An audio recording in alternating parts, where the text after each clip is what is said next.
नमस्कार, आपण पाहत आहे भांडाफोड न्यूज. एका दमात भ्रष्टाचारी कोमात.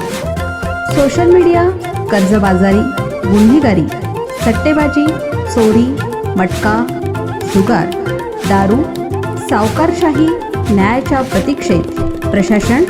भांडाफोड न्यूज. एका दमात भ्रष्टाचारी कोमात. शिरोळ नगर परिषद निवडणुकीच्या पार्श्वभूमीवर भाणामतीचा प्रकार. अनिसचे आवाहन, नागरिकांनी घाबरू नये. शिरोळ नगर परिषदेच्या निवडणुकीसाठी आज मंगळवार 2 डिसेंबर मतदान सुरू असून गेल्या 10 दिवसांपासून सर्वच उमेदवारांनी प्रचाराची जोरदार धडाकेबाजी केली. आरोप प्रत्यारोपांच्या फैरीमुळे रंगलेली निवडणूक अधिकच तापलेली असताना आज सकाळी प्रभाग क्रमांक 6 मधील एका तिकटी रस्त्यावर भाणामतीचा प्रकार उघडकीस आला. रस्त्याच्या कडेला भावली, भात, टाचण्या मारलेले लिंबू, बुक्का आणि गुलाल अशा वस्तू ठेवल्याचं निदर्शनास आलं. या प्रकारामुळे परिसरात काही काळ चर्चा आणि संभ्रमाचं वातावरण निर्माण झालं. घटनेची माहिती मिळताच अंधश्रद्धा निर्मूलन समिती आणि त्यांच्या कार्यकर्त्यांनी तातडीने घटनास्थळी भेट दिली. समितीचे सदस्य खंडेराव हेरवाडे व सचेतन बनसोडे यांनी या भाणामतीसारख्या वाटणाऱ्या साहित्याची पाहणी करून हा प्रकार पूर्णपणे अंधश्रद्धेला खतपाणी घालणारा असल्याचं स्पष्ट केलं.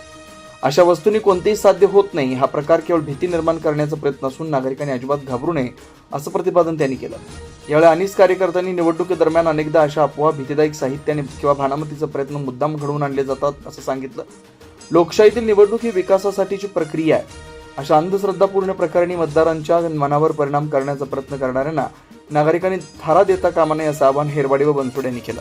दरम्यान या प्रकाराची माहिती पोलिसांनाही देण्यात आली असून त्यांनी परिस्थिती नियंत्रणात असल्याचं सांगितलं. मतदान सुरू असल्यानं परिसरात अतिरिक्त गस्त तैनात करण्यात आली. नागरिकांनी शांततेत मतदान करून अशा अफवा व अंधश्रद्धेला बळी न पडण्याचं आवाहन प्रशासन आणि अनिसकडून करण्यात आलं. आज निवडणुका जोरात चालू त्यामुळे उतार करून टाकलेत.